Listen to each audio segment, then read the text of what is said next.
রহমতুল্লাহি ওয়া বারাকাতুহু। ওয়ালাইকুম আসসালাম রহমতুল্লাহি বারাকাতুহ। আলহামদুলিল্লাহ ভাইজান কেমন আছেন? এবং অনেকদিন আপনার কথা শুনি নাই। এবং আজকে শুক্রবার যেহেতু আপনি আছেন যুক্ত, এজন্য আমাদের মধ্যে একটু আলহামদুলিল্লাহ। ফ্লো দিয়ে দিন। আল্লাহ পাক ধন্যবাদ ভাইজান। অনেক ভালো রাখছেন। আলহামদুলিল্লাহ। তো মানসিক ভাবে একটু পেরেশানির মধ্যে আছি। আহ, বাচ্চার মাটা একটু অসুস্থ, আজকে প্রায় 10 দিন হবে। একদমই বেড রেস্ট আছে। তো সেই জায়গা থেকে একটু পেরেশানিতে আছি। তো সকলের কাছে দোয়া চাই, আল্লাহ তাআলা যেন আহসান করেন, ইহসান করেন, সুস্থতা নিয়ামত দান করেন। সকলের কাছে দোয়া চাই। তো বেশ কিছুদিন যাবৎ আলহামদুলিল্লাহ আহ এরকম কোনো কথাবার্তা হয় না, হয়তো আপনারা আলোচনা করতে পারেন না, আমার সুযোগ হয়নি, এই জন্য মূলত আহ, আসতে পারি না। যাই হোক, আজকে শুক্রবার, পবিত্র জুমার দিন। আহ জুমার দিন অতি গুরুত্বপূর্ণ একটা দিন।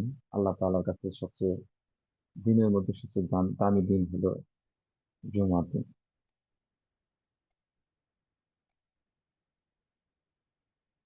জুমার দিন আল্লাহ রাসূল সাল্লাল্লাহু আলাইহি ওয়াসাল্লাম হাদিসে বলেছিলেন যে জুমার দিনটা হলো মুমিনদের জন্য একটা বিশাল বড় একটা নিয়ামত। জুমার দিনে আল্লাহ রাসূল সাল্লাল্লাহু আলাইহি ওয়াসাল্লাম বলেন, যে ব্যক্তি জুমার নামাজের আগে উম, উত্তম রূপে গোসল করে নামাজের প্রস্তুতি নিয়ে নামাজের দিকে যায়, সে যেন আহ, এহরাম বেঁধে হজ করতে রওনা দিল, এরকম হজ করার জন্য যেরকম রওনা দিলে যে সবটা হয়, আল্লাহ তাআলা তার আমল নামায় এই সবটা দান করেন। সুবহানাল্লাহ। জুমার দিন অতি গুরুত্বপূর্ণ একটা দিন।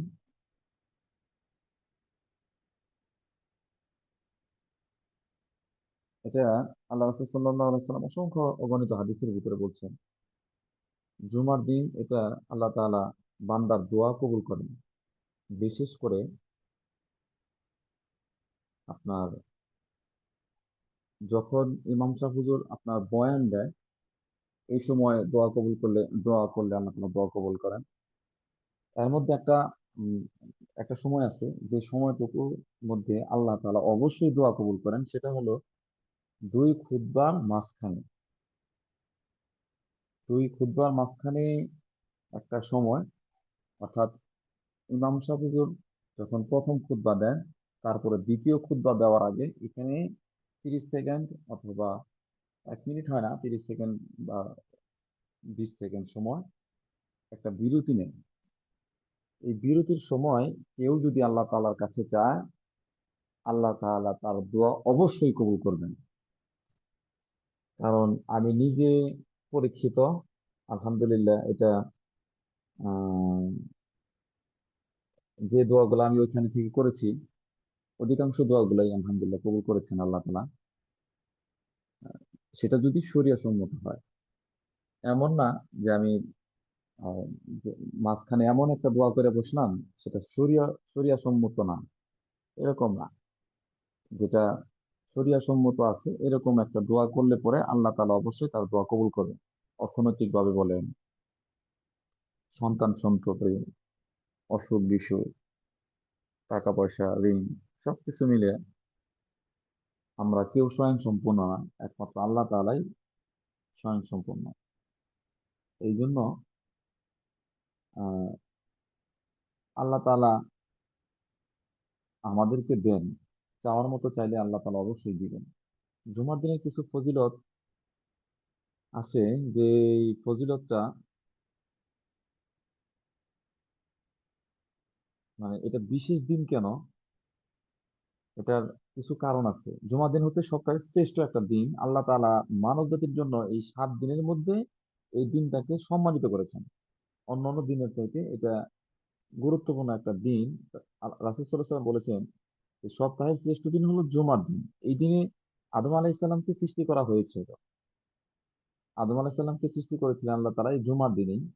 এই দিনেই তিনি জান্নাতে প্রবেশ করেছিলেন। আদম আলাইহিস সালামকেও এই জুমার দিনেই জান্নাতে প্রবেশ করিয়েছিলেন। এবং এই দিনে পৃথিবীতে নামানো হয়েছিল, এবং পৃথিবীতেও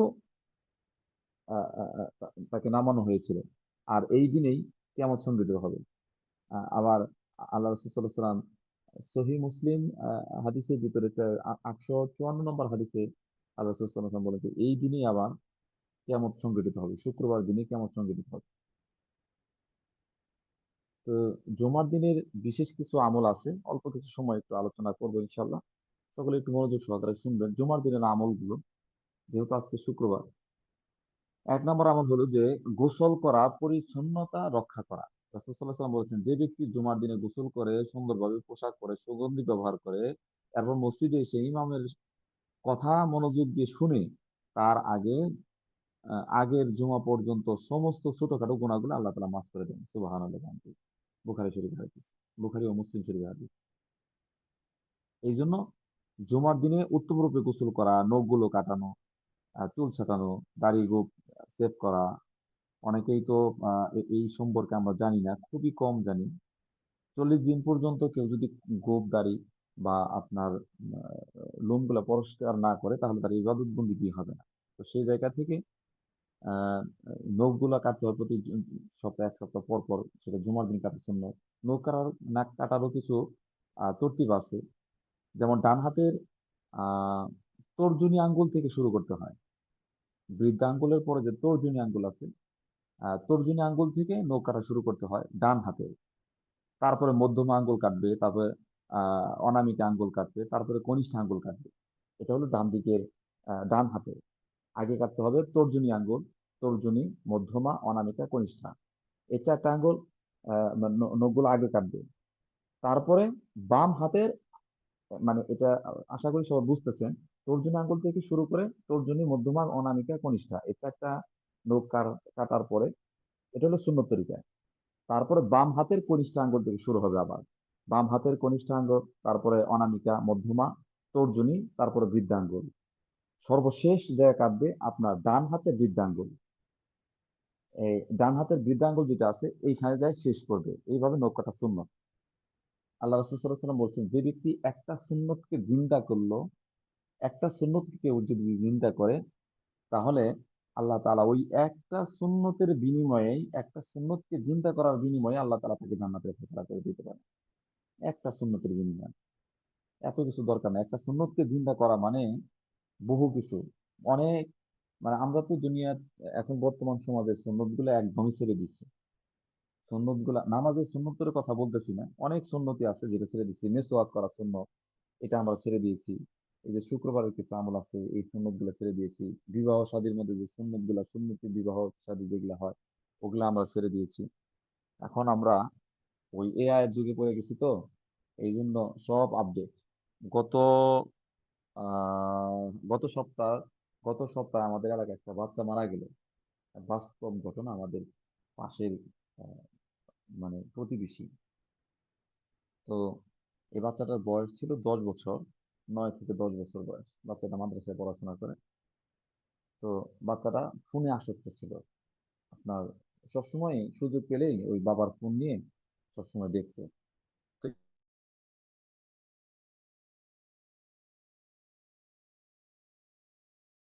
বাচ্চাটা আপনার সবসময় বাচ্চাদের কারণে আপনার এই এই বাচ্চাটা অনেক কিছু ফোনে দেখছে, টিকটক বা বিভিন্ন ইয়েতে দেখার পরে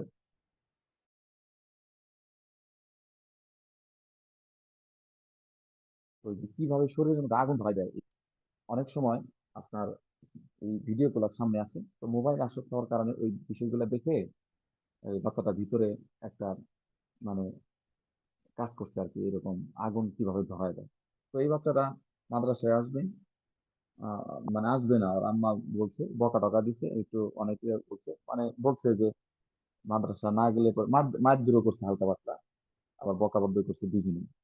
এটা করার কারণে এই বাচ্চাটা ঘরের ভিতরে ঢুকে তার গায়ে গলা থেকে নিয়ে, মানে কেরোসিন যেটা আছে, কেরোসিন ঢেলে পরে গ্যাস লাইট দিয়ে আপনার আগুন ধরায় দিচ্ছে। তো আগুন ধরায় দেওয়ার সাথে সাথেই বাচ্চাটা গলা থেকে নিয়ে পা পর্যন্ত কোনো অস্তিত্ব নেই, পুরো শেষ হয়ে গেছে। 3 দিন জীবিত ছিল। তো তো দেখেন এটা মানে এমন একটা অবস্থা হয়ে গেছে যে আমরা এত আপডেটে হয়ে গেছি, বাচ্চাদেরকে ফোনে আসক্ত হয়ে গেছি। এই বাচ্চাটা বুদ্ধিটা পাইছে থেকে ফোন থেকে। এই জন্য আমরা বাচ্চাদেরকে ফোন থেকে দূরে রাখতে হবে। ঠিক আছে, ওই যে আপডেট এই জন্য বললাম যে আমরা তো সুন্নত গুলো একদমই ছেড়ে দিয়েছি। বাচ্চাদের যে শেখাতে হবে, বাচ্চাদেরকে জানাইতে হবে, কোরআন হাদিস পড়াইতে হবে। তো সেই জায়গা থেকে আমরা অনেকটা দূরে। এই সুন্নত গুলা বাচ্চাদেরকে শিক্ষা দেওয়া, শেখানো। তো এটা 1 নম্বর আমল ছিল। 2 নম্বর আমল হলো যে সূরা কাহাফ পাঠ করা। নবী করিম সাল্লাল্লাহু আলাইহি ওয়াসাল্লাম বলেছেন, যে ব্যক্তি জুমার দিনে সূরা আল কাহাফ পাঠ করে, তার জন্য এক জুমা থেকে পরবর্তী জুমা পর্যন্ত আহ নূর বিকশিত হয়। এটা হাকিম মুস্তাদরাত একটা কিতাবের মধ্যে 2 নম্বর খন্ড 368 নম্বর হাদিসের ভিতরে এটা উল্লেখ করা আছে। 3 নম্বর বিষয় হলো যে দরুদ পাঠ করা। রাসূল সাল্লাল্লাহু আলাইহি ওয়াসাল্লাম বলেছেন যে তোমরা জুমার দিনে আমার উপর বেশি বেশি দরুদ পাঠ করো, কেননা তোমাদের দরুদ আমার কাছে পৌঁছে দেওয়া হয়। আবু দাউদ হাদিস নাম্বার 1531 নম্বর। তো বেশি বেশি দরুদ পাঠ করা, নামাজের দরুদ যেটা সেটা বেশি বেশি পাঠ করা, অথবা শুধুমাত্র যদি কেউ পড়ে সাল্লাল্লাহু আলাইহি ওয়াসাল্লাম, এই দরুদটাও যদি কেউ পাঠ করে, তাহলেও আল্লাহ রাসূল সাল্লাল্লাহু আলাইহি সাল্লামের কাছে পৌঁছে যাবে। এটাও একটা দরুদ। 4 নম্বর বিষয় হলো দোয়া কবুলের বিশেষ সময়। হাদিসে এসেছে জুমার দিনে এমন এক সময় আছে যখন কোনো মুসলমান বান্দা নামাজে দাঁড়িয়ে আল্লাহর নিকট দোয়া করলে আল্লাহ তা কবুল করেন। সহিহ বুখারী ও সহিহ মুসলিম। জুমার দিনে এমন একটা সময় আছে যখন কোনো মুসলমান বান্দা নামাজে দাঁড়িয়ে আল্লাহর নিকট দোয়া করলে আল্লাহ তাআলা তা অবশ্যই কবুল করেন। অনেক আলেম বলেন যে এই সময়টি আসর ও মাগরিবের মধ্যবর্তী সময়। আসর নামাজের পরে, আসর নামাজে দাঁড়িয়ে অথবা নামাজ শেষ করে যদি এই সময় যদি কেউ দোয়া করে, আল্লাহ তাআলা তার দোয়াটাও কবুল করেন। এটা একটা গুরুত্বপূর্ণ সময়, প্রতিদিন দোয়া কবুল করেন। কিন্তু জুমার দিনে এটা একটা স্পেশাল একটা সময় বান্দার জন্য আল্লাহ তাআলা রাখছেন। অফার, ওই যে সিম অফার যেভাবে দেয় না, যে 1 ঘন্টার মধ্যে সিম গুলো কিনলে সিম ফ্রি, শুধু লোড দিলেই হবে। তো এরকম অফার আল্লাহ তাআলা দিয়ে রাখছে যে এই দিনে কোনো বান্দা যদি আল্লাহর কাছে চায়, তবে আল্লাহ তাআলা অবশ্যই তার দোয়া কবুল করেন। জুমার দিন গাফিল হওয়া বড় ক্ষতি। যারা জুমার নামাজ ত্যাগ করে বা অবহেলা করে তাদের জন্য কঠিন সতর্কবাণী এসেছে। রাসূল সাল্লাল্লাহু আলাইহি ওয়াসাল্লাম বলেছেন, যে ব্যক্তি 3টি জুমা অবহেলার কারণে ত্যাগ করে, আল্লাহ তাআলা তার অন্তরে একটা সিল সিল মেরে দেয়। আবু দাউদ হাদিস নাম্বার 1052। এটা মানে হলো যে তার হৃদয় থেকে ইমানের আলো নিভে যেতে শুরু করে, অর্থাৎ তার অন্তরের ভিতরে একটা সিলমোহর মেরে দেয়। যেমন খ্রিস্টান হলে পরে দেখবেন, অনেকে হয়তো দেখছেন বা জানেন, যে খ্রিস্টান হলে পরে তাদের শরীরের ভিতরে কোনো একটা অঙ্গের ভিতরে এমন একটা সিল মেরে দেয়, এই সিলটা মৃত্যুর আগ পর্যন্ত, মানে সে আর কোনোদিন ওই সিলটা আর ওইখান থেকে উঠাইতে পারে না, কিভাবে যেন একটা সিল মেরে দেয়। তো এরকম অন্তরের ভিতরে একটা সিল মেরে দেওয়া হয় 3 জমা যদি পরপর কেউ ত্যাগ করে। এটার একটা ঘটনা আছে। এক ব্যক্তি রাসূল সাল্লাল্লাহু আলাইহি সাল্লামের কাছে জানতে চাইলেন যে ইয়া রাসূলুল্লাহ, কোন দিনটি সবচেয়ে বরকতময়? রাসূল সাল্লাল্লাহু আলাইহি সাল্লাম বললেন যে জুমার দিন। এই দিনে এমন এক মুহূর্ত থাকে যেখানে দোয়া ফিরিয়ে দেওয়া হয় না। এই কথা শুনে সাহাবারা এই দিনের প্রতি গভীর ভালোবাসা পোষণ করতেন। তারা সকাল থেকেই মসজিদে উপস্থিত হতেন, মনোযোগ দিয়ে খুতবা শুনতেন, যেন জুমার বরকত পুরোপুরি ভাবে লাভ করতে পারেন। আর আমাদের সমাজে কালচার হলো যে নামাজ কোনো একামত দিচ্ছে এই সময় যায় দৌড়ে যায় নামাজটা ধরে, আর বাকি সময়টুকু তারা দুনিয়াবি, মানে সারা সপ্তাহ তো থাকে, জুমার দিন বন্ধ থাকে, প্রতিষ্ঠানগুলো বন্ধ থাকে, যারা চাকরি বাকরি করে তাদের জন্য সুযোগ থাকে। এটা স্পেশাল একটা দিন। এটা মুমিনদের জন্য খুবই গুরুত্বপূর্ণ একটা দিন, এটা ঈদের দিনের মতো। এই জন্য জুমার দিনের অনেক ফজিলত আছে, আর অনেক ফজিলত আছে। এই জুমার দিনকে, শুক্রবারের দিনকে গনিমতের সময় মনে করা। আজকের জুমাটা পাইলাম, আজকে শুক্রবারের সময়টা আমরা পাইছি। আগামী জুমা পর্যন্ত আমাদের হায়াত বাকি নাও থাকতে পারে, ওই দিন পর্যন্ত আমাদের হায়াত নাও থাকতে পারে, আমরা যে কোনো সময় দুনিয়া থেকে বিদায় নিতে পারি। তো এই জন্য প্রত্যেকটা সময়, প্রত্যেকটা মুহূর্তকে গনিমত মনে করা। আজকে যে এখানে আলোচনা হচ্ছে বা আলোচনা করলাম, কোরআন হাদিস থেকে কোরআন তেলাওয়াত করলাম, শুনলাম, যতটুকু সওয়াব পাইছি, যারা করে নাই বা যারা আসে নাই, যারা ঘুমিয়ে আছে, তারা কিন্তু এই সওয়াব থেকে বঞ্চিত। সকালের যে বরকতটা, ওইটা থেকে তো বঞ্চিতই। তারপর আমরা যে আলোচনা করেছি, শুনেছি, যতটুকু ফায়দা হয়েছে, এটাও কিন্তু এটা থেকে তারাও বঞ্চিত হয়েছে।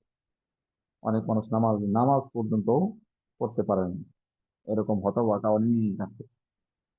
এই জন্য প্রত্যেকটা সময়কে গনিমতের সময় মনে করা, খুবই দামি মনে করা। কারণ একটা সময় চলে গেলে এই সময়টা আর ফেরত পাওয়া যাবে না। আপনি হাজার চেষ্টা করলে এই সময়টা আপনি ফেরত নিয়ে নিয়ে আসা সম্ভব সম্ভব না। তবে হ্যাঁ, পিছনের সময়গুলো থেকে শিক্ষা নেওয়া সম্ভব যে আমি পিছনে যেটা হয়ে গেছে হয়ে গেছে, এটা আল্লাহ তালা মাফ করবেন। তওবার দরজা আল্লাহ তালা খোলা রাখেন মৃত্যুর আগ পর্যন্ত। এই জন্য তওবা করে সামনের দিনগুলো গনিমতের সময় মনে করে অতিবাহিত করা। আর আরেকটা বিশেষ আমল, সেটা হলো প্রত্যেক দিন, আমাদের তৌহিদ ভাই খুব সুন্দর করে বলেন যে প্রত্যেক দিন দান দান করার অভ্যাস করা।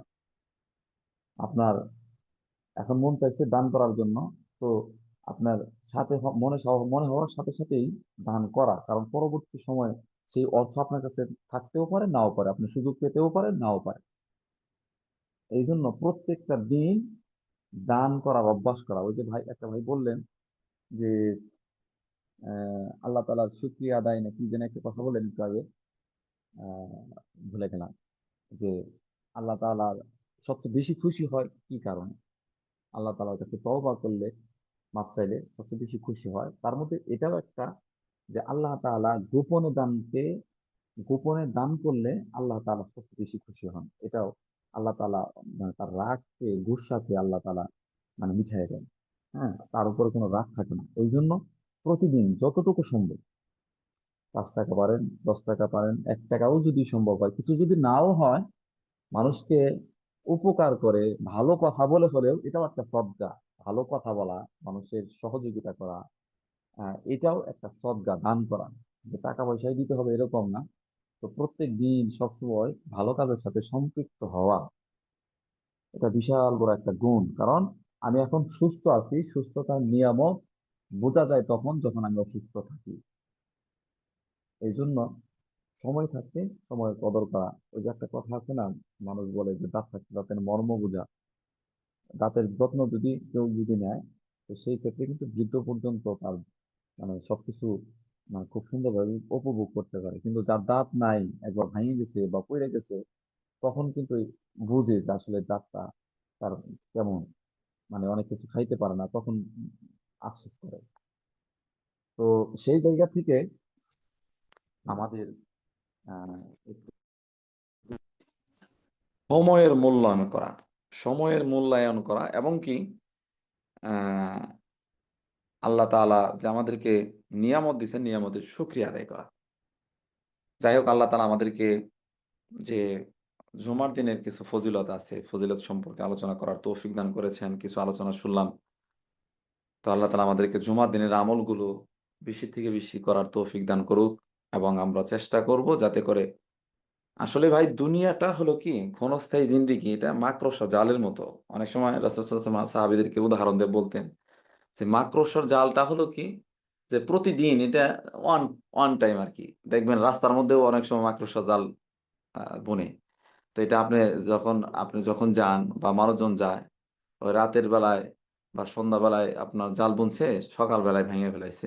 ঘরের ভিতরে মাকড়সা জাল যদি বাসা বাঁধে, তো সেটা দেখবেন পরের দিন একটা ঝাড়ু দিলে শেষ। এই মাকড়সা জালের চাইতেও আপনার ক্ষণস্থায়ীকে বলা হয়েছে দুনিয়া। তো এই জন্য দুনিয়ার জন্য আমরা যাই কিছু করি, এই যে আজকে আমরা যাই কিছু করতেছি না কেন দুনিয়ার জন্য, কিন্তু আমাদের টার্গেট তো, মূল টার্গেট তো আখিরাত থাকা দরকার ছিল। মূল টার্গেটটা আখিরাত থাকার দরকার ছিল, কিন্তু সেটার থেকে আমরা অনেক দূরে, অনেক পিছানো। আমি ভিজুয়ালাইজেশন করতেছি, আমার একটা গাড়ি হবে, আমার একটা বাড়ি হবে, কোটি কোটি টাকা হবে, আমি এরকম হব, বড়লোক হব, এই হব, সেই হব। কিন্তু ভিজুয়ালাইজেশনের ভিতরে এটাও আনা উচিত যে আমার মৃত্যুর পরে জীবনটা কেমন হবে। আমার ক্ষুদ্র জ্ঞানে আমি যতটুকু বুঝি যে আমি মারা গেলে পরে আমার জন্য কতটুকু মানুষ ভালোবাসবে, আমাকে মানুষ কতটুকু স্মরণ করবে, আমি কবর জগৎটা আমার কেমন হতে পারে, আমার আল্লাহ তাআলা আমার কবর থেকে নিয়ে জান্নাত পর্যন্ত রাস্তাটা কেমন হতে পারে, আমি এই যে ভিজুয়ালাইজেশন এটাও যদি আমরা অ্যাড করি তাহলে দেখবেন দুনিয়াও আল্লাহ তাআলা দিবেন, আখিরাতও দিবেন। মানে লক্ষ্যবস্তু থাকতে হবে আখিরাত, দুনিয়াটা এমনি এমনি আসবে। আল্লাহ রাসূল সাল্লাল্লাহু আলাইহি ওয়াসাল্লাম বলছেন, কেউ যদি আখিরাতকে লক্ষ্যবস্তু বানিয়ে দুনিয়াতে চলাফেরা করে, আল্লাহ তাআলা তাকে দুনিয়াও দিবে, আখিরাতও দিবে। আর কেউ যদি দুনিয়া চায়, দুনিয়া চাইলে আল্লাহ তাআলা তাকে সামান্যতম দুনিয়া থেকে কিঞ্চিৎ পরিমাণ দুনিয়া তাকে দেওয়া হবে, কিন্তু আখিরাতে তাকে কিছুই দেওয়া হবে না। এটা হাদিস। যেমন আমরা কক্সবাজারে বেড়াতে যাব, যারা এখানে আমাদের ঢাকাতে আছেন বা আমাদের অন্যান্য ডিস্ট্রিক্ট আছেন, সেখান থেকে যদি একটা ভ্রমণ করতে যান বা কক্সবাজারে যাবেন বা সিলেট যাবেন, বেড়াতে যাবেন, একটা গাড়ি দিয়ে যখন আপনি যাবেন, আপনার লক্ষ্য কিন্তু সিলেট, জাফলং অথবা আপনার শাহজালাল মাজার বা কক্সবাজার আপনি ঘুরতে যাবেন, এটা হলো আপনার লক্ষ্য যে ওইখানে যাইতে হবে। এখন বলেন তো, এই আপনার 24 ঘন্টা সময় যদি লাগে বা 12 ঘন্টা সময় যদি আপনার ওইখানে যাইতে লাগে, তাহলে এই 12 ঘন্টার সময় কি এই গাড়িওয়ালা আপনাকে মানে একটানা নিয়েই যায়, না এর মাঝখানে আপনার জরুরত, আপনার যেটা থাকে এই জরুরত গুলা পুরা করে? যেমন আপনার যদি ওয়াশরুমের প্রয়োজন হয়, গাড়িওয়ালাকে বললে বা ড্রাইভারওয়ালারা একটা সময় তাকে ওয়াশরুমে যাওয়ার জন্য একটা সুযোগ করে দেয়। তারপর আপনার খাবার জরুরত থাকলে সেখানে খাবারের সময় একটা একটা হোটেলের সামনে দাঁড় করিয়ে আপনাকে জরুরত গুলা পুরা করতে দেওয়া হয়। এমন না যে সেইখানে আপনার কি বলে মানে এমন লম্বা টাইম দেয় তা কিনা। শুধুমাত্র জরুরতের জন্য আপনাকে ১০ মিনিট, ১৫ মিনিট বা আধা ঘন্টা সময় আপনাকে দেওয়া হয়, যে এই সময়টুকুর মধ্যে যাদের খাওয়া দরকার, ইসতেঞ্জা, ওযু, যত হাজত আছে পুরা করা দরকার আপনারা পুরা করে আসেন। আমরা আধা ঘন্টা পরে আবার গাড়িটা ছেড়ে দিব। এটা দ্বারা বোঝা গেল যে আমার লক্ষ্য হইল কি? কক্সবাজার যেতে হবে। এর মাঝখানে যে সময়টুকু আছে এই সময়টুকুর মধ্যে যত জরুরত আছে এই জরুরতগুলা পুরা করতে হয় বা পুরা করি আমরা। আশা করি সবাই বুঝতে পেরেছেন। দুনিয়াটা হলো এরকম যে আমি আমার লক্ষ্যবস্তু যখন আখিরাত হবে, তখন এই আখিরাতে যাওয়ার আগ পর্যন্ত, অর্থাৎ কবরে যাওয়ার আগ পর্যন্ত আমার এখানে টাকা-পয়সা দরকার, বিবি-বাচ্চা দরকার, সংসার দরকার, চাকরি-বাকরি দরকার, অনেক কিছু দরকার, মানুষের সাথে কথা বলা দরকার, সবকিছু দরকার, ব্যবসা-বাণিজ্য করা দরকার। সবকিছু পুরা হবে, কিন্তু আমার লক্ষ্যবস্তু যখন আখিরাত হবে, তখন সমস্ত জরুরত গুলাই এটা আল্লাহ তাআলা আমাদের হাজতকে পুরা করবেন। এই জরুরতগুলা পুরা করে দিবেন। সেটা সীমিত আকারে পুরা করবেন, যেটা আমার যতটুকু না হইলে না হয়। এটা আল্লাহ পুরা করবেন, কোনো সমস্যা নাই। ওই যে আমাদের কোচ বলছিলেন, আলিফ ভাই একটা কথা বলছিলেন যে আমরা আ মানে ওই যে কি বলে আপনার অর্থটা ভুলে গেলাম কথাটা আরকি। ও টাকা-পয়সাটা না কুসকাঞ্চু স্যার বলছে, মেবি কুসকাঞ্চু স্যার বলেছেন যে টাকা-পয়সাটা আমরা মনে করি যে খুবই খারাপ জিনিস। এটা ইনকাম করার দরকার নাই। আসলে টাকা-পয়সা তো খারাপ জিনিস না। টাকাটা একটা জড় বস্তু। হ্যাঁ? এই টাকার নাই। কি বলে আপনার জীবন নাই। হ্যাঁ? এই টাকাটা আপনি ভালো কাজ, যে ভালো মানুষ সে ভালো কাজে ব্যবহার করে। যে খারাপ মানুষ সে খারাপ কাজে ব্যবহার করে। অর্থাৎ আপনার টাকাটা তো এটা হাজত আপনাকে পুরা করবেই, আল্লাহ তাআলা দিবেন। কারণ রিজিকে যতটুকু আপনার আছে ততটুকু আপনি পাবেন। এটা আপনি আ শুধুমাত্র একটু চেষ্টার কারণে, কারণ বান্দার কাজ হলো ৩ টা। নিয়ত করা, দোয়া করা, চেষ্টা করা। এই ৩ টা কাজ যদি বান্দা করে, আল্লাহ তাআলা তার সমস্ত চাহিদাগুলাই পূরণ করবেন। আর যদি কোনো কারণে আল্লাহ তাআলা আমাদের চাহিদা পূরণ না করেন, আপনার স্বপ্ন হলো একটা গাড়ি কিনবেন, কিন্তু সেই গাড়িটা কেনার সুযোগ হয় নাই বা আল্লাহ তাআলা আপনাকে দেয় নাই। অনেক চেষ্টা তদবির করার পরেও আপনি পান নাই। অথবা আপনি কোটি টাকার মালিক হবেন, আপনি হতে পারেন নাই। কিন্তু আপনি যে হতে পারেন নাই এটাও আপনার জন্য মঙ্গল। আপনার দোয়া আল্লাহ কবুল করেছেন, সেটা পরকালে পাবেন। বান্দার কোনো দোয়া আল্লাহ বিফলে দেন না। কোনো দোয়া আল্লাহ তাআলা যে কবুল করেন না এরকম না। আল্লাহ তাআলা শরীয়ত সম্মত হলে পরে আল্লাহ তাআলা প্রত্যেকের দোয়াই কবুল করেন। তো সেখানে সেই বান্দাটা হয়তো দুনিয়াতে কিছু পাবেন, আখিরাতে বাকিগুলা তার জন্য মওজুদ থাকবে। একটা ঘটনা আছে, বাস্তব একটা ঘটনা আমরা আ মা মা মা মানে ঘটনা বাস্তব কিনা জানি না, তবে আমাদের উস্তাদদের মুখে শোনা আরকি। ঘটনাটা এরকম যে একজন ইহুদি ব্যক্তি, সে অত্যন্ত ভালো মানুষ। অত্যন্ত পরহেজগার মানুষ। হিন্দুদের মধ্যে দেখবেন অনেক ভালো মানুষ আছে, তারা দান সদকা করে, মানুষকে টাকা পয়সা দেয়, মসজিদ মাদ্রাসার জন্য অনুদান দেয়। মানে সমাজের মধ্যে ভালো একটা নাম কাম আছে। এরকম অনেক হিন্দু মানুষ আছে। তো ভালো কাজ করার কারণে সে ব্যক্তি সম্মানিত হয়।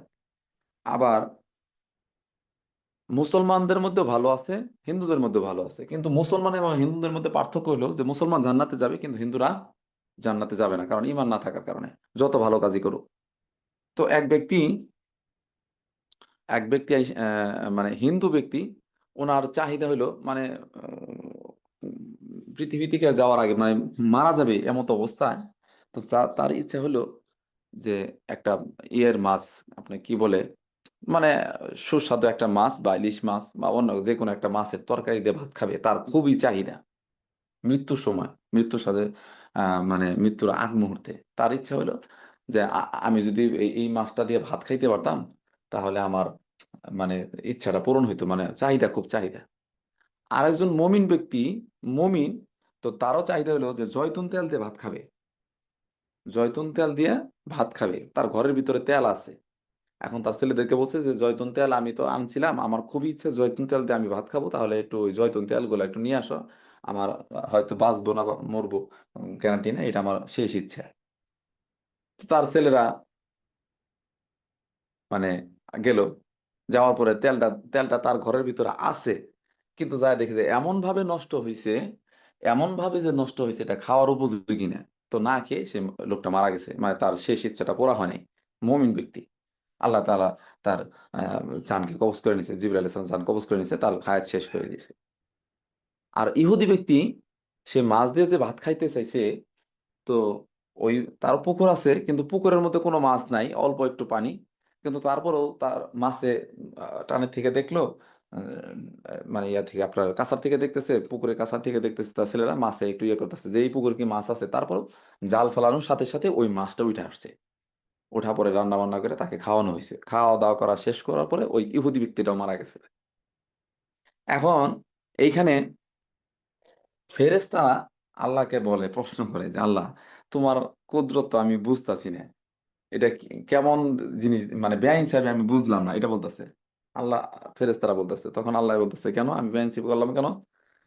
বলছে, আল্লাহ, তোমার একজন বান্দা, মমিন বান্দা, সে তোমার প্রতি ঈমান আনছে, ভালো কাজ করছে, এত পরহেজগার মানুষ, সে জয়তুন তেল দিয়ে ভাত খাইতে চাইছে, তুমি তাকে ভাত খাওয়ার সুযোগ করে দিলা না, তা এমনি না খেয়ে সে মারা গেল, তার জানকে কবজ করা হইলো। আরেকজন ইহুদি ব্যক্তি, যে কিনা তোমার উপর ইমানই আনে নাই, ভালো কাজ করছে ঠিক আছে, কিন্তু ইমানই আনে নাই, তার আশাটা তুমি পূরণ করলা, এই বিষয়টা সে বুঝলাম না। তখন আল্লাহ তাআলা বলে যে আমি যা জানি তোমরা তা জানো না। তখন বলে যে, তাহলে আল্লাহ আমাদেরকে একটু বুঝাই দেন যে এটা কেন হয়েছে। তখন আল্লাহ তাআলা বলতেছেন যে এই ইহুদি ব্যক্তি, সে দুনিয়ার মধ্যে ভালো কাজ করছে, সবকিছু ভালো কাজ করছে, তো তার বিনিময়ে সে জান্নাতে কোনো কিছু, পরকালে কোনো কিছু পাবে না। তো এই একটা জিনিস সে আবদার করছে, এটা যদি আমি তার চাহিদাটা পূরণ না করি, তাহলে তো পরকালে এসে বলবো যে আল্লাহ, আমি এত ভালো কাজ করছি, কিন্তু আমার তো ওই মাছ দিয়ে ভাত খেতে চেয়েছিলাম, সেটাও আমাকে খাওয়ানো হয়নি। তো এই জন্য পরকালে তার জন্য কোনো কিচ্ছু নাই, তাকে দুনিয়াতে সমস্ত চাহিদাগুলো পূরণ করে দিয়া তাকে তার দুনিয়ার পাওনা সব দিয়ে দিছি, সে মারা যাওয়ার সাথে সাথে জাহান্নামী, কারণ তার ঈমান নাই। তারপরে মুমিন ব্যক্তির, যেটা ওনার কথা বললেন যে মুমিন ব্যক্তি, ওনার মুমিন, ও এমনিই মুমিন, একটু একটু ভুল ত্রুটি ছিল, তো ওনার একটা চাহিদা ছিল, চাহিদাটা হলো কি, যে জয়তুন তেল দিয়ে ভাত খাবে। এখন তার চাহিদাটা পূরণ না করার কারণ হলো যে তাকে একটু শাস্তি দিলাম, একটু তার আত্মাকে কষ্ট দিয়া তার দুনিয়ার মধ্যেই তাকে একটু পেরেশানির মধ্যে রাখলাম, আখিরাতে সে মৃত্যুবরণ করার সাথে সাথে তাকে জান্নাতের নাজ নিয়ামত দেওয়া হবে। সুবহানাল্লাহ। বুঝতে পারছেন? এই জন্য আল্লাহ তাআলা প্রত্যেকের চাহিদা, দোয়া আল্লাহ তাআলা অবশ্যই কবুল করেন। আহ, সেটা আখিরাতের জন্য অথবা দুনিয়ার জন্য। দুনিয়ার মধ্যে যদি আমার জন্য ভালো থাকে, তাহলে আল্লাহ তাআলা আমাকে দিবেন, আর যদি আমার তকদিরে না থাকে, তাহলে আল্লাহ তাআলা আমাকে দিবেন না। এই হলো বিষয়। এই জন্য আমরা আল্লাহর কাছে চাবো যেটা শরীয়ত সম্মত আছে, এবং দোয়া করব, নিয়ত করব, চেষ্টা করব, তাহলে আল্লাহ তাআলা আমাদেরকে দিবেন। যেটা পাইলেও আলহামদুলিল্লাহ, না পাইলেও আলহামদুলিল্লাহ, সুস্থ থাকলেও আলহামদুলিল্লাহ, অসুস্থ থাকলেও আলহামদুলিল্লাহ, আমার টাকা পয়সা থাকলেও আলহামদুলিল্লাহ, না থাকলেও আলহামদুলিল্লাহ, সর্ব অবস্থায় শুকরিয়া আদায় করা। কারণ শুকরিয়া আদায় করলে আল্লাহ তাআলা তার নিয়ামতকে বাড়ায় দেয়, এটা স্পষ্ট কথা। আল্লাহ তাআলা বলছেন যে যারা শুকরিয়া আদায় করবে তাদের নিয়ামতকে আমি বাড়ায় দেব, আর যারা না শুকরিয়া করবে, যতটুকু আছে সেইখান থেকে আরো তাকে ছিনিয়ে নেওয়া হবে, এবং তার আযাব বড় কঠিন, তাকে আযাবে গ্রেফতার করা হবে। এই জন্য শয়তান আমাদেরকে সবসময় ল্যাকিংটা দেখায়, সবসময় আমাদেরকে নেগেটিভটা দেখায়, শয়তানে আমাদেরকে পজিটিভ দেখায় না। কিন্তু আমরা যদি দেখেন আজকে আমরা সকালে ঘুম থেকে উঠতে পেরেছি, এটা কিন্তু আল্লাহ তাআলা বিশাল বড় একটা নিয়ামত। সারা দুনিয়ার ভিতরে প্রায় ১.৫ লক্ষ মানুষ এই রাতের মধ্যে ঘুমের মধ্যে মারা গেছে। এই ১.৫ লক্ষ মানুষ প্রায় এই সারা দুনিয়া পৃথিবীর ভিতরে ১.৫ লক্ষ মানুষ এই রাত্রের মধ্যে মারা গেছে। তারা দুনিয়া ত্যাগ করছে। ওই মানুষটার মধ্যে তো আমি নাই। আমি তো এখনো জীবিত আছি। তাহলে কি আল্লাহ তাআলা আমাকে ভালোবাসেন নাই? আল্লাহ তাআলা আমার হায়াতকে একদিন হলেও বাড়ায় দিছে। আলহামদুলিল্লাহ, এটা শুকরিয়া আদায় করা। সর্ব অবস্থায় আল্লাহ তাআলার শুকরিয়া আদায় করা। আমরা শয়তানের কাজই হলো ল্যাকিংটা দেখানো। শয়তানির কাজই হলো যে আমার এটা নাই, টাকা নাই, পয়সা নাই, গাড়ি নাই, বাড়ি নাই, চাকরি নাই, এই নাই, সেই নাই, কত কিছু নাই। আরে ভাই, আমি যে অবস্থায় আছি আমার নিচের দিকে তাকাইতে হবে। উপরের দিকে তাকানো যাবে না। অমুকের এইটা আছে, সে আছে, এটা না। যা অনেক মানুষ আছে কথা বলার শক্তি নাই, কানে শোনে না, হাত পা নাই। অনেকের আম ভিক্ষা করে খাচ্ছে, একবেলা খাওয়ার সুযোগ পাচ্ছে না। এরকম অনেক মানুষ, কোটি, কোটি মানুষ আছে সারা দুনিয়ার ভিতরে। তো তাদের তুলনায় তো আল্লাহ তাআলা আমাদেরকে ভালো রাখছেন। শুকরিয়া আদায় করা। আবার যারা এই অবস্থায় আছে তারাও শুকরিয়া আদায় করে যে, না আল্লাহ তো আমাকে তো জীবিত রাখছেন। আমি তো আরো কঠিন অবস্থায় থাকতে পারতাম। যারা ঈমানওয়ালা, ঈমানদার মানুষ তারা এরকম শুকরিয়া আদায় করে। এজন্য সর্ব অবস্থায় আল্লাহ তাআলার শুকরিয়া আদায় করা। সারাদিন যখনই মনে হয় তখনই শুকরিয়া। আলহামদুলিল্লাহ, আল্লাহ পাক আমাকে খুব ভালো রাখছেন। আলহামদুলিল্লাহ, Allah has kept me very well. আল্লাহ তাআলা আমাকে খুব ভালো রাখছেন। এটা দিল থেকে আ দিল থেকে যখন শুকরিয়া আদায় করবেন দেখবেন নিজের মধ্যে একটা প্রশান্তি পাওয়া যাবে। একটা শান্তি অনুভব হবে। এই যে সকালের সেশনটা যেরকম চক্ষু বন্ধ করে ভিজুয়ালাইজেশন, অ্যাফার্মেশন করলাম, আমরা কোরআন তেলাওয়াত শুনলাম। দেখবেন কি একটা ফিল যে মনে হচ্ছে। মানে আরাম লাগছে। ওই যে ভাই বললেন যে মনে হচ্ছে যে আমি খুব ভালো আছি। আসলেই ভালো। সকালের সময়টা এটা আসলেই আল্লাহ তাআলা বরকত রাখছেন এটার মধ্যে। এইজন্য যারা বিশেষ করে নামাজ পড়েন, ফজরের নামাজ পড়ে তাদের দিন শুরু হয়, তাদের দিনটা সারাদিনই ভালো যায়। আর যারা ১০টা, ৯টা, ১০টা পর্যন্ত ঘুমের থেকে ওঠে, তাদের ঘুম থেকে উঠেই তো শরীর দুর্বল থাকে, ভাল লাগে না। তো সেইজন্য সকালটা শুরু করতে হবে কোরআন তেলাওয়াতের মাধ্যমে, নামাজের মাধ্যমে। আল্লাহ তাআলার নিয়ামতগুলো সকালের মধ্যেই আল্লাহ তাআলা রিজিকগুলা বন্টন করেন। এইজন্য সকালের দি সময়টা যদি ভালো যায়, তাহলে আমাদের সারাদিনই ভালো যাবে। আমাদের আম আ কোরআন হাদিস দিয়ে যদি আমরা আল্লাহ তাআলার ইবাদতের মাধ্যমে দিন শুরু করতে পারি, আল্লাহ তাআলা সারাদিনটা আমাদেরকে ভালোভাবে নিবেন এবং বরকত ওই দিনের মধ্যে, কাজের মধ্যে, চাকরির মধ্যে, ব্যবসার মধ্যে বরকত দান করবেন। একটা ঘটনা আছে, এক সাহাবী আপনার ব্যবসা করত। যে সবাই ১০টা ৯টা ১০টার দিক দিয়ে বাজারে যাইত। কিন্তু ওই সাহাবী ফজর নামাজ পড়েই বাজারে যেত। তার সবসময় ওই মানে বেচা বিক্রি যে করত তার মালগুলাই বেশি বিক্রি হইতো। সবাই ৯টা ১০টার সময় যাইয়া সারাদিন রাত ১০টা পর্যন্ত কাজ করত। উনি এক বেলায় কাজ করে মানে ৯টা পর্যন্ত কাজ করে বিক্রি করে দিয়ে চলে আসতো। তার মধ্যে যে বরকত সারাদিন সে সময় পাইত। তার সময়ের অভাব নাই। অনেক মানুষ বলছে আমার তো সময়ই নাই। আমি এই করতে পারতেছি না, সেই করতে পারতেছি না। সময় পাবে কিভাবে? সকালের সময়টা তো সে ঘুমে নষ্ট করে। বরকতের সময়টা নষ্ট করে ঘুমের মধ্যে। এইজন্য যে সারাদিন দিনের মধ্যে বরকত পায় না। দেখবেন এই যে সকালবেলা যারা উঠতেছেন, যারা এই ফজরের নামাজ পড়ে দিন শুরু করতেছেন, দেখবেন যে তারা আলহামদুলিল্লাহ সারাটা দিন ফুরফুরে মেজাজে যাবে। ভাল লাগবে। আপনি কাজের মধ্যে একটা স্পিড পাবেন, কাজের মধ্যে একটা এনার্জি পাবেন। এটা আল্লাহ তাআলা নিয়ামত দিয়া রাখছেন। এইজন্য আমরা আল্লাহ তাআলার প্রত্যেকটা দিন, প্রত্যেকটা সময় গনিমত মনে করে আমরা সর্ব অবস্থায় আল্লাহ তাআলা জিকিরে ফিকিরে থাকা এবং আল্লাহ তাআলাকে স্মরণ করে কাজ করা, দেখবেন আল্লাহ তাআলা কাজের মধ্যে বরকত দান করবেন। যাই হোক, অনেক আলোচনা হলো। আলোচনার মধ্যে কোনো ভুল ত্রুটি থাকতেই পারে। আল্লাহ তাআলার কাছে মাফ চাই, আল্লাহ তাআলা ক্ষমা করুক। বাকি আমার কথা বলার কারণে যদি কেউ কষ্ট পেয়ে থাকেন সেটাও আল্লাহর রাস্তায় মাফ করবেন। হ্যাঁ, আবার পরবর্তী সময়ে কোনো সময় যদি করা হয়, সেই সময় পর্যন্ত সকলে ভালো থাকবেন, সুস্থ থাকবেন। আল্লাহ তাআলা আমাদেরকে যেন ঈমান নিয়া দুনিয়া থেকে যাওয়ার তৌফিক দান করেন। ঈমানী অবস্থায় যেন দুনিয়ার মধ্যে থাকার তৌফিক দান করেন। সর্ব অবস্থায় সম্মান নিয়ে, ইজ্জত নিয়ে বাঁচার তৌফিক দান করেন। সকলেই বলে আমিন। ওয়া আখিরু দাওয়ানা আনিল হামদুলিল্লাহি রাব্বিল আলামিন। জি, তৌহিদ ভাই। আলহামদুলিল্লাহ ভাই, অসংখ্য ধন্যবাদ ভাইকে যে আমাদের শুক্রবারের সকালে এত সুন্দর একটা সেশন উপহার দেওয়া। আপনার কাছ থেকে অনেক কিছু শিখতে পেরেছি এবং আমরা যেন আমাদের লাইফে এটা বাস্তবায়ন করতে পারি। আল্লাহ সেই তৌফিক দান করুন। আমরা আমাদের সেশনের একেবারে শেষ পর্যায়ে ভাইকে বলবো আমাদের ও আব্দুল আওয়াল ভাই হ্যান্ড রেজ করছিলেন, প্লিজ ভাইজান।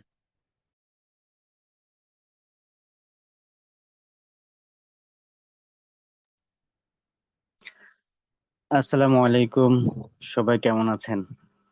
ওয়ালাইকুম আসসালাম ওয়া রাহমাতুল্লাহ। আলহামদুলিল্লাহ ভাইজান, আল্লাহর রহমতে অনেক ভালো আছি। আপনি কেমন আছেন? আলহামদুলিল্লাহ, আমিও আজকে ভালো আছি। গত ২-৩ দিন ক্লাসে যুক্ত হতে পারিনি সম্পূর্ণ টাইমটা, এজন্য খুব অস্থির ছিলাম। মনটা ক্লাসে পড়ে থাকতো আর আমি আমার ক্লাসে ঢুকতাম। আজকে শুক্রবার হওয়াতে ক্লাসে ঢুকতে পেরেছি আলহামদুলিল্লাহ, এবং মনটা পরিপূর্ণ শান্ত।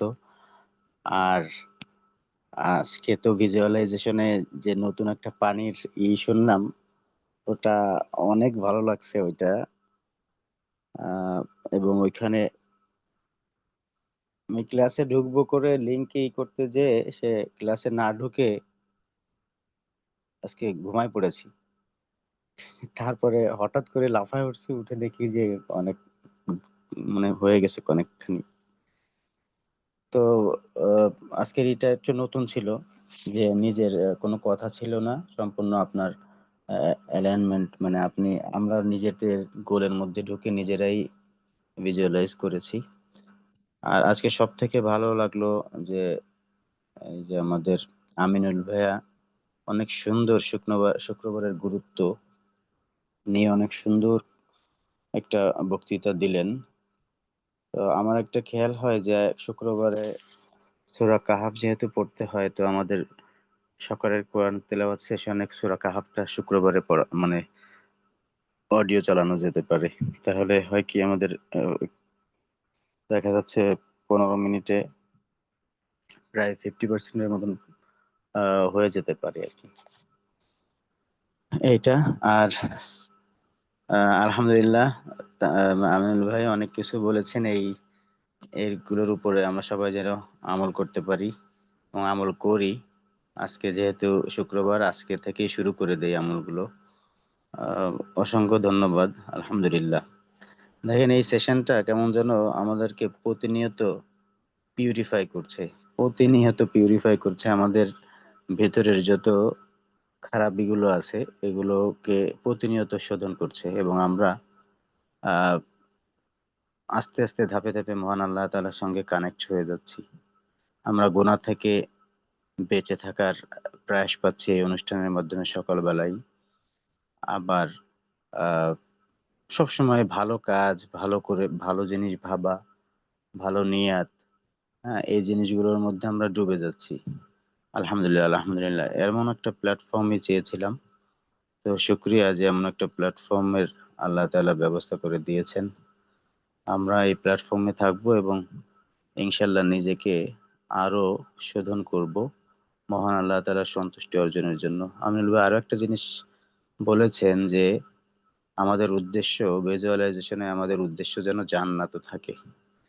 হ্যাঁ, আমরা কিভাবে জান্নাতে যেতে পারি, শুধু গাড়ি বাড়ি এগুলো না, আমরা কিভাবে জান্নাতে যেতে পারি এটাই আমাদের মূল লক্ষ্য থাকবে। গাড়ি বাড়ি তো এমনিতেই আসবে।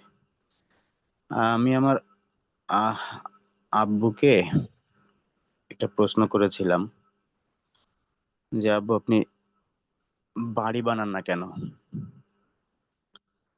তো বাড়ি বানান না কেন বলতে, আমরা যেটা থাকি, যে বাড়িতে থাকতাম সেটা হচ্ছে আহ এক চালা টিন শেডের ঘর।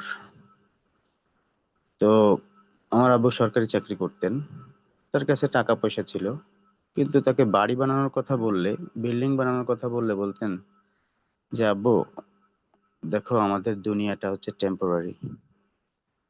মনে করো তুমি খুলনা থেকে যশোরে যাবে ট্রেনে করে, তুমি রেল স্টেশনে গিয়েছো, তো ওখানে একটা মনে করো যাত্রী ছাউনি আছে যেখানে যাত্রীরা এসে বসবে। তো ওখানে যে দেখতেছো কি যে সেই যাত্রী ছাউনি বা যে রুমটা যাত্রীদের অপেক্ষা করার জন্য বানানো হয়েছে, ওখানে একদম মাকড়সা জাল হয়ে নোংরা ময়লা অবস্থায় আছে। তো তুমি কি ওই রুমটা অনেক পরিষ্কার পরিচ্ছন্ন করে ডেকোরেট করে সাজায় টাজায় সাজাবা, নাকি তোমার বসার জন্য অল্প একটু জায়গায় পরিষ্কার করে বা ওখানে একটা পেপার, একটা কাপড় বা একটা কাগজ বিছিয়ে বসে ট্রেন আসবে তুমি চলে যাবে? তো তুমি মনে করো ওইখানটায় এসে অনেক সাজালা গোছালা, অনেক কিছু করলা, কষ্ট করলা, কিন্তু একটু পরে ট্রেন আসলো, তুমি এর মধ্যে বসারও সুযোগ করে না, ট্রেনে উঠে চলে গেলা। তো আমাদের দুনিয়ার জীবনটা এমন যে দুনিয়ায় থাকার জন্য যতটুকু প্রয়োজন ন্যূনতম ততটুকু করা। দুনিয়া স্থায়ী না, আমাদের আখেরাত হচ্ছে স্থায়ী, আখেরাতের জন্য সবকিছু করা। তো ওই লার্নিংটা অনেক বড় লার্নিং ছিল, যেটা ছোটবেলায় বুঝতাম না, এখন বুঝি। আর আজকে আমিনুল ভাইয়ের এই কথাতে ও অনেকটা অ্যালাইন করতে পেরেছি, আলহামদুলিল্লাহ। ঠিক আছে, সকলকে অসংখ্য ধন্যবাদ। আজকে আমার মনটা আবার পরিপূর্ণ হয়ে গিয়েছে অনুষ্ঠানে যুক্ত হতে পেরে, ভালো লাগতেছে অনেক। শুক্রিয়া সবাইকে। জি, আসসালামু আলাইকুম।